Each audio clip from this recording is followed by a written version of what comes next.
Aqui quem fala é o John para DQ Labs e hoje a gente vai falar rapidinho sobre o RSI. Bom, inspirado no vídeo passado, né, que a gente falou um pouquinho aí dos indicadores, né, desse cara, Wells Wilder, a gente vai continuar falando sobre os indicadores dele.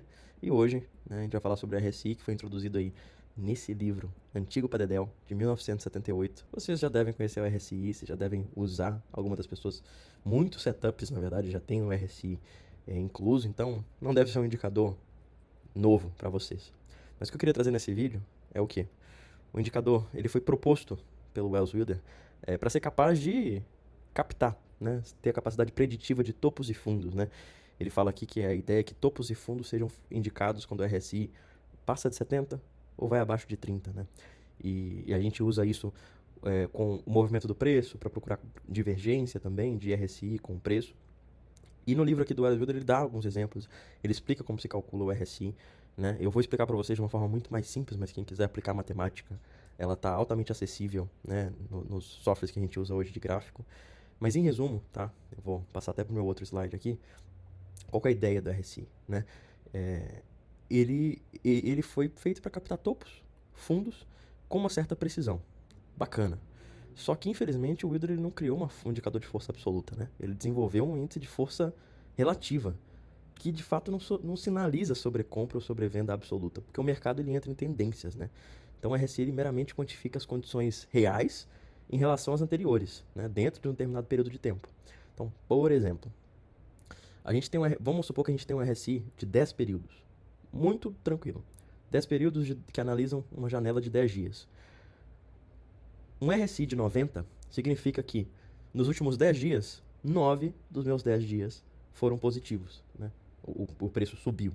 Então, um RSI de 10, a gente consegue fazer a mesma analogia. Se eu tenho um RSI de 10 dias, que o valor dele está 10, significa que só um dos últimos 10 dias o preço subiu. Então, a gente consegue expandir essa interpretação para outros valores do RSI. Mas, na nossa cabeça, o que tem que estar muito claro é o quê? Que ele explicita a proporção entre dias de alta e dias de queda dentro de uma janela especificada. Um RSI de 10 dias, 14, 20 e etc. Então, ele é muito bom para saber como é que está o equilíbrio entre as forças, né? Compradoras e vendedoras. Então, se um RSI está de 50, que a gente fala que é o balanço, né, neutro, significa que metade dos dias eu tive movimentos para cima, metade dos dias eu tive movimentos para baixo. Então, um RSI de 50 traz esse tipo de leitura neutra, que em teoria as forças estão em equilíbrio. Mas vamos lá. Vamos falar de mitos. Por quê? Lá atrás, quando o Elliot Wilder propôs o indicador, a ideia era uma. Só que hoje a gente vê um outro tipo de comportamento, né? E aí a nossa aplicação no indicador ela tem que se adaptar com os dados heurísticos que a gente tem. Então vamos lá, mitos. Quando o RSI passa de 70 ou vai para baixo de 30, sinalizando overbought, né, ou oversold, isso na verdade não quer dizer muito bem que a gente está pegando topos ou pegando fundos. A divergência entre o preço e o RSI, né, sinalizam reversões iminentes. Nem sempre. De novo, o preço ele pode entrar em tendências indefinidas. E tem a última do mercado, né? O mercado pode se manter incoerente muito mais tempo do que você pode se manter solvente.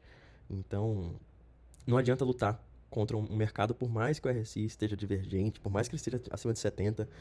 São mitos que a gente tem que estar ciente para não imputar viés nos nossos próprios algoritmos. Porque se a gente está desenvolvendo algoritmos, é justamente para a gente se separar dos nossos vieses. Mas quando a gente programa um algoritmo de forma que inerente que nosso viés já está imputado nele, a gente trocou 6 por meia dúzia. Então, a gente vai falar um pouquinho aqui agora do quê? Que não tem sinais absolutos de super comprado, de super vendido, né? O RSI não é o absoluto definidor, marcador de topos ou de fundos. Não deixe os níveis de 70 ou de 30 te enganar, achando que você pode estar antecipando um topo ou um fundo. A gente tem que ser muito mais inteligente em relação a isso. Então, eu resolvi fazer um pequeno estudo, muito rapidinho, programado aqui no PineScript do TradingView, usando o RSI de 14 períodos. Por quê? Veja bem, aqui no código eu estou pegando o retorno da barra atual, na forma de porcentagem, né? Então ele pega aqui para mim, opa,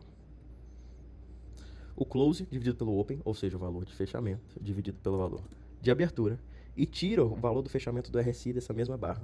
O que eu estou tentando buscar com esse estudo? Para saber se é em RSIs acima de 70, eu consigo ter uma expectativa matemática negativa, ou seja, a minha esperança matemática de retorno, se eu entrar comprado naquilo, né, existirá uma reversão, né? O preço vai cair. Então vamos para os resultados, tá? Fiz um estudo aqui num contrato de dólar futuro por 2.000 sessões, 2.000 dias. E o que a gente tem aqui? Para candles fechados com o RSI acima de 80, o retorno médio desses candles foi de 0,65% positivo. E a gente tem aqui esses resultados para todos os outros valores do RSI. Então, o que significa que maior que 80? É que qualquer candle que fechou com RSI maior que 80, ele pega isso na minha amostragem de dados. E depois ele faz, né, uma média de retorno de todos esses candles. Então, a gente vê aqui que, na verdade, se eu entrar comprado num candle onde o RSI está acima de 70, minha expectativa matemática de retorno é positiva. E o pior ainda, se eu entrar comprado num RSI acima de 80, minha expectativa de retorno é maior ainda do que a de 70. Então, aquela teoria, né, aquela proposta que o Welles Wilder colocou lá atrás, quando ele criou o indicador, que valores acima de 70 poderiam indicar topos, a gente não vê com tanto de forma absoluta aqui. Porque eu estou tendo expectativas matemáticas positivas maiores justamente nesses valores superiores. E a gente vai fazer aqui a mesma coisa para o índice Bovespa. A gente vai ver que o resultado é praticamente o mesmo, tanto para compra quanto para venda. Tá? Aqui, por exemplo, para valores acima de 80, a expectativa de retorno é grande. E se eu quiser fazer o contrário, entrar vendido, aqui, se eu entrar vendido num candle onde o RSI fechou abaixo de 30, a expectativa matemática, né, é negativa, significa que o preço continuou indo para baixo. Então, isso aqui não é um bom marcador de fundo. Porque o RSI abaixo de 30, ele está bem negativo, significa que, cara, talvez aquele preço só esteja pegando momentum quando passa desses níveis e não necessariamente criando topo ou criando fundo. Agora vamos lá. Agora a gente chega na parte do vídeo onde eu acredito que vocês vão tirar o maior valor disso, pra gente não ficar falando do indicador que todo mundo fala, que tem 1000 vídeos no YouTube falando. Tem um livro que eu gosto muito, tá? Que é do John Ehlers, que é a análise de Stocks and Futures, e ele usa modelos de Digital Signal Processing, né? Processamento digital de sinais. E ele explica que é o quê? Que o RSI, ele tem uma distribuição, né, que não é estacionária. O indicador ele tem uma tendência de se acumular nos extremos. Então a gente pega aqui um exemplo visual de um IFR de 10 e um IFR de 30. E isso é rodado dentro de uma amostragem de N dias. E cada dia que se fecha no valor do RSI correspondente, esse plot ganha um pontinho aqui. E a gente tem o quê? Que tem vários dias que o RSI ele fecha abaixo de 10 ou acima de 90. A gente não tem uma distribuição homogênea aqui. Se fechou acima de 10 um dia, amanhã vai fechar abaixo de X. Não. Isso aqui indica o quê? Um comportamento inerente dos preços seguirem uma tendência. Então, essa concentração nos extremos aqui dos valores do RSI, né, na distribuição dos dias, só confirma o que a gente já sabe, que é o quê? Que o preço ele segue tendências, né? E que, ao atingir um valor de RSI alto, ele provavelmente vai continuar buscando valores ainda mais altos. Né?